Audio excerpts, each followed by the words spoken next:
is this okay in my religion? Like, does it align with my religious beliefs? I did have that fear. This is Gene Montrastelli, and welcome to the Tapping Q&A podcast, recorded live to tape from Williamsburg in Brooklyn. This is episode 244, originally aired October 26th, 2016. Hi everyone, I hope this finds you well wherever you are and whatever time of day you're getting a chance to listen to this. Thanks for spending a little time with me today. Today we have a conversation about how do we share EFT with conservative communities who might not be open to this sort of new approach. For those of you that asked about last week and the transcript is now on the website. I apologize for the delay. If you go back to episode 243, not only do you have a tap-along audio for times that we're waiting on other folks to make decisions, there is also now the tapping script on the website, so you can print that out and take it with you if you'd prefer to have a printed version versus the audio version in the podcast. You can check out that podcast and every podcast in our archive. Just go to tappingqandapodcast.com. There's well over 300 audios now between full episodes, bonus episodes, double episodes. There's instruction, there's interviews, there's tap-along audios. They're all absolutely free at tappingqandapodcast.com. They're just waiting for you. Please, please, please check them out. It's a resource that you must be using. If you have not done it already, we have a free 10-part guide that you can subscribe to. Simply go to tappingqanda.com, click on the big blue button. If you happen to be listening to this in the website right now, if you go up in the right-hand corner, you can click on the link to subscribe to it. Every few days, I send you a new piece, a new part to help you to use tapping to eliminate self-sabotage so you can take the steps and actions that you want to take every day.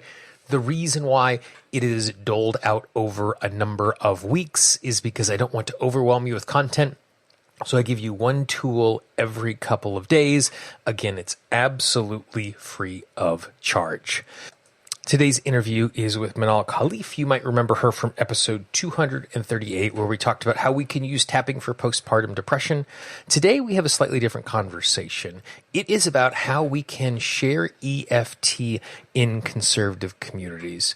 Manal is Muslim. And so for those of us outside of that community, we might think that it is closed off to new and different things. And she shares a really heartwarming story about how she found her way to tapping and how she's been able to share it with other women in her community. I think it's something that all of us will find really beneficial because you are, in your sharing of EFT and tapping, going to bump into people who are going to be worried about it simply because they don't understand. And so through her experience, she provides some really great advice on how it is easier for us to share EFT with those who might not initially be disposed to it. Before we get to the interview, I just wanted to remind you that the Tapping Q&A podcast is sponsored by Pain Relief Miracle. Pain Relief Miracle is an all-natural spray, which you can use on cuts, bruises, scrapes, joint issues, muscle pain. It was created by Chinese medicine practitioner Jason Layard. Jason was looking for something to help his mother with her arthritis and came up with something that not only worked for that, but works for lots and lots of things.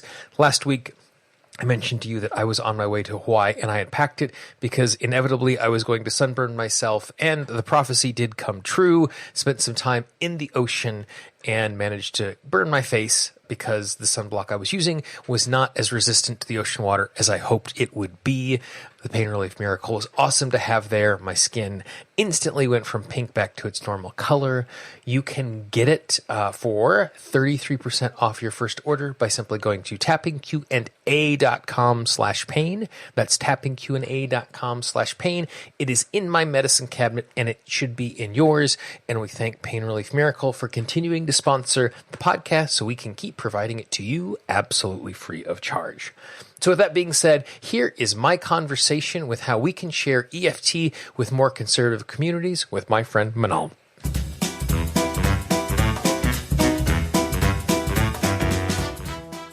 For people who are not happen to be looking at the website at this moment and they can't see your smiling picture, tell me a little bit about who you are, what your experience has been like, and what your religious worldview is. So I am a stress and emotions coach, and I specialize on working with women who are really struggling with painful past events, different forms of addiction, not necessarily drugs and alcohol like we would traditionally think of, but things like, love and, love addiction and, it might even be pornography addiction or addiction to our phone or Facebook or whatever it is. And what I have found is that without doing any specific type of marketing, I found that most of my clients, I would probably say a good 95% of my clients are Muslim women. Mm-hmm. I think it's because, they see me, I wear a headscarf and, I am a conservative practicing Muslim myself. And, I think right away, there's kind of like, it builds rapport in some way. I know that kind of sounds a little bit weird, but they kind of go, oh, well, she gets it. And I think what a lot of the clients that have come to me is that they've read my story.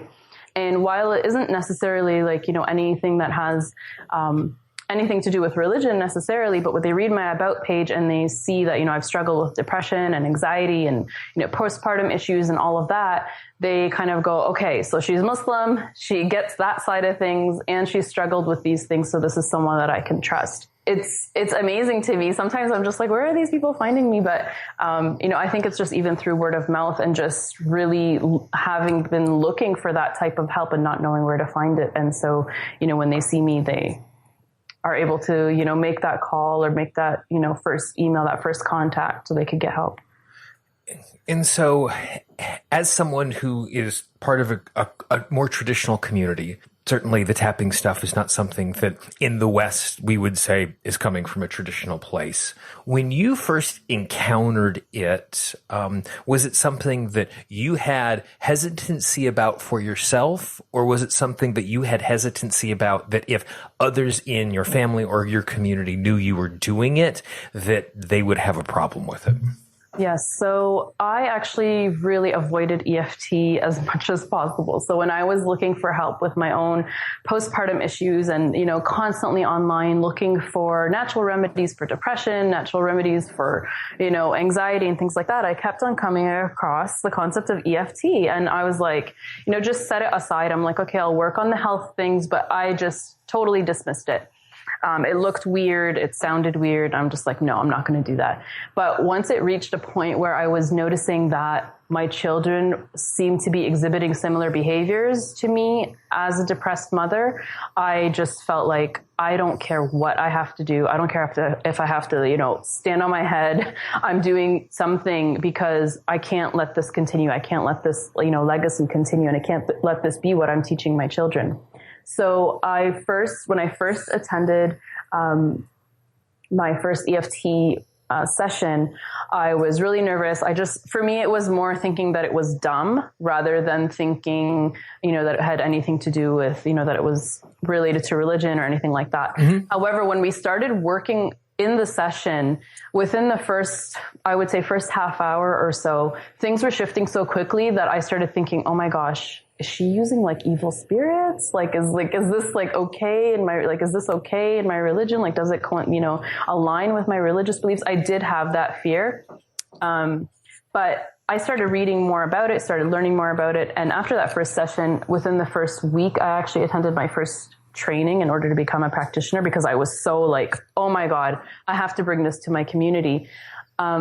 But what was really scary to me and what took me a very, very long time to overcome was my fear of how I would be perceived and how it would be accepted in my community because of those same fears. So, I have been asked by clients or by potential clients, if there's something, is this work with evil spirits? Is there black magic involved? And those things are against our religious beliefs. And so there is that concern in the community. And I was very aware of that. And so I held back and I, didn't really want to work within my community as much, even though that's what first encouraged me and wanted me to, do this work, do this healing work in my religious community, just because I felt like I could understand them and their struggles. But those questions and being fearful of being asked those questions held me back. when you are starting to have conversations with folks who have those questions, have those concerns that this is going to be something that is contrary to our spiritual and religious beliefs, how do you help them to understand, or how do you assuage their concerns in that process? Right. So one of the things that I do is I do bring up religion myself to kind of counter their argument. I let them know that this is a tool and that God's given us many different tools to, heal ourselves. And, one of the traditions that we call hadith, which is sayings from our prophet, is that God created the disease and he also created the cure. So seek the cure. And so I do bring that analogy in, and I tell them, okay, like we go and see the doctor when we have, we're struggling with our blood sugar, and we go see the doctor when we're low in iron, or, whatever health issues come up, we go and we seek that treatment. So why is it that we are so hesitant when it comes to our emotional health? So that's one of the things that I bring up. And the other thing is that's really interesting is that the points that we use in tapping, I actually studied fire cupping, which is a traditional Chinese medicine technique. And when I was learning cupping, I found out that the points that we use in cupping are the exact same points that we use in tapping.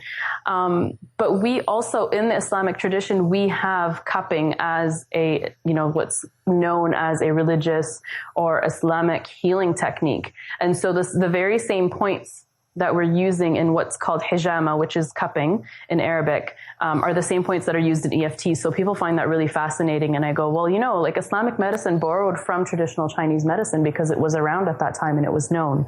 So, I let them know that these meridian points are points that are known centers, known energy centers and things that can release toxins. And so it's really fascinating. It's kind of a conjunction to this. Once we get folks getting into the process, I know that sometimes inside of traditional spiritual communities, the goal of a traditional spiritual community is for us to live a good life and to have that connection with God and to live that out daily, which calls us to make good choices. How difficult have you found it to have people, when you're working with them in these settings, to be honest about the things that they are struggling with? Because oftentimes when we're in more traditional communities, the expectation is that we're making right choices. And any time that we haven't, we're now having to deal with not only maybe the guilt and shame of making the choice itself, that then becomes compounded by the way it might be understood by the community if they only knew what I had done. Do you find it more difficult to get to those issues because of that? And if so, how do you respond to that or help folks in that process? So the typical pattern has been that, by the time that they reach me, they are open to getting help. Okay. They're usually, really feeling like they're really struggling, like, I don't know what to do. You're kind of my last hope type of thing. So they are open, which is great. And what I have found is that they're coming to me again, with an issue that, is kind of this is what their daily reality is right now. This is the issue that is showing up now, and I'm really struggling. But once they get into the process and I teach them tapping, everyone thinks it's weird, but, I found that my clients are, actually have less of a hang up about it than I did when I was getting into it. Mm-hmm. And so they'll show up with something, and usually by the second or third session, they're already comfortable enough that they are willing and open to revealing some of the things that either they've done in the past or things that have been done to them. So, trust is built very quickly. And I think, again, it is because I do have an understanding of, the cultural and spiritual, side of things. And because of my own struggles, that they really feel like they can let down their guard and tell their story. In your own experience or in the community that you're working with, you talked about the ways that we can use it for physical, and you talked about the ways that you can use it for emotional. Do you ever introduce it or use it as part of helping people with their own spiritual practice? I have. Sometimes I think that people are really good at, separating them a little bit, and kind of going, this is an emotional issue. But I do include in the tapping sequence, if I find that someone is really struggling, for example, like you mentioned, we'll talk about guilt, but then I also ask them about religious guilt. And they kind of go, whoa, like I hadn't really thought of that, because there's the guilt of doing something that wasn't in alignment with, what you expected or what you envisioned for your life. But then there's also the guilt that, oh, God's not going to forgive me because I did X, Y, and Z. Mm-hmm. And so I really like to incorporate that into the tapping and, remind them remind them of certain verses or certain, pieces of scripture or traditions to help them. So I actually use them as reframes within the tapping session. So, if there's someone that's coming to me saying, well, God's never going to forgive me because I did X, Y, and Z, I say, okay, but remember, there's this verse that God forgives everything and the gates of heaven are always open, and, things like that. And it brings down that guilt, tremendously, because they kind of go, okay, well, I was running with this misunderstanding of the religion. And I also could see it being in a circumstance where even if we intellectually and spiritually understand something as truth, how easy it is for us to emotionally block that from coming in.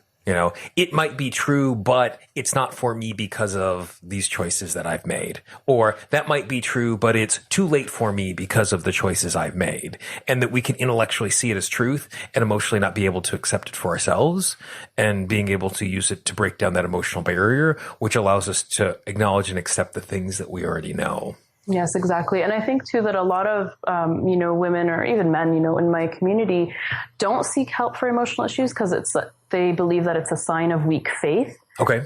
And so that's kind of another layer that we kind of need to work on because, and I remind them that actually our prophet, offered and taught a specific supplication to God to ward off depression and anxiety. So I remind them, well, if that didn't exist at that time and he was around to help them and support them in their religious and spiritual beliefs, then, it's like, why did he teach that? Obviously it was around at that time. And so, because I think there's a certain level of shame that if I'm depressed or if I have all these negative thoughts, it means that I'm not a strong believer. It means that I'm not trusting in God enough. And so, there are some differences, when you're working within a conservative community.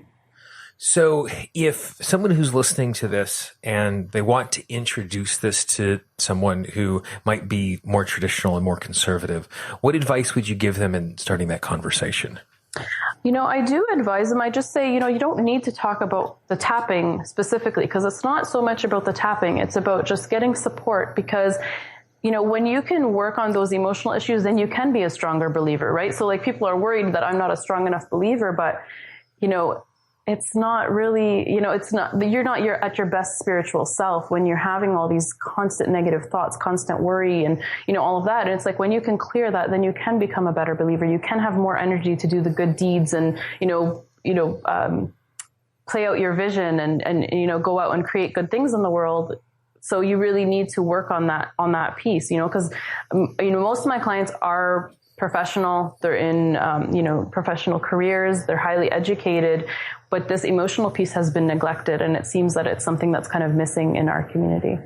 And at least in my own personal experience, the more emotional health that I have and the more emotional maturity that I have, the more rich my spiritual experience is. The two go hand in hand so naturally that the more grounded I am, the more open I am, the more connected I am. Yes, exactly. And I mean, the thing is for me is with the tapping and, with this healing modality, it's kind of like, I just go, oh my God, I'm just so grateful. And every time I get off a call with a client, I'm cheering, it feels so good. And it's like from that place, you can do such amazing things. Like when you're in that, when you have that energy and you have that, excitement about something. And it's just like, this tool wasn't by me, like God somehow allowed this tool to show up in my life and allowed me to be able to, help so many people using it. So for me, it also has, really increased my spirituality, increased my connection with God, because I just feel like, wow, like look at this amazing tool that, that's easy and, effortless, that I can use to help other people. Well, this is such an important conversation that more people need to be having. So I really appreciate your encouragement and advice today. Thank you so much. Thanks for having me.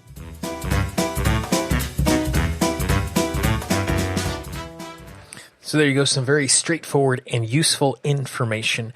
If you would like more information on Manal and the great work that she is doing, all you need to do is go to tappingqandapodcast.com, click on link for episode 244, or if you're listening to this in a podcatcher of some site, on your mobile device. You will find the link in the show notes. If you happen to be listening to this in the website, just below the player here, you can see all of the information on Manal and how you can contact her. Also, if you scroll down to the bottom of this page, if you're listening to it on the website, you can hear the other episode that we recorded on postpartum depression. If you would like to be able to take the Tapping Q&A podcast with you everywhere you go, I'd encourage you to go to tappingqandapodcast.com, download our app. It's available for both Android and Apple devices. It will give you access to every single episode on the go. You can even search by topic inside of there, and you can give me feedback from right inside the app. You can leave me a voicemail. You can shoot me an email from right inside the app. It's absolutely free. It is the easiest way to consume all of this amazing free content. If you have not done so already, make sure you sign up for the 10-part guide on how you can use EFT to eliminate self-sabotage. Simply go to tappingqna.com. If you're listening to this in the webpage, up in the right-hand column, click on the big blue button, and we will start getting you that guide absolutely free of charge. Finally, don't forget to take advantage of the special discount that Pain Relief Miracle provides for Tapping Q&A podcast listeners. All you need to do is go to tappingqna.com/pain. That's tappingqna.com/pain, and you will receive 33% off of your very first order. It is in my medicine cabinet, and it should be in yours as well. Don't forget that you can subscribe to the podcast in iTunes, in Stitcher, TuneIn, iHeartRadio, and in the Google Music Play Store. We are still the #1 podcast for EFT in the Google Music Play Store because we are the only podcast for EFT in the Google Music Play Store. For the Tapping Q&A podcast, this is Gene Montrestelli. I hope you have a great day, and I will talk to you real soon. Bye-bye. The Tapping Q&A podcast is copyright Gene Montrestelli, Tapping Q&A 2016. All views expressed by guests are those of the guests and not necessarily of Gene Montrestelli or Tapping Q&A.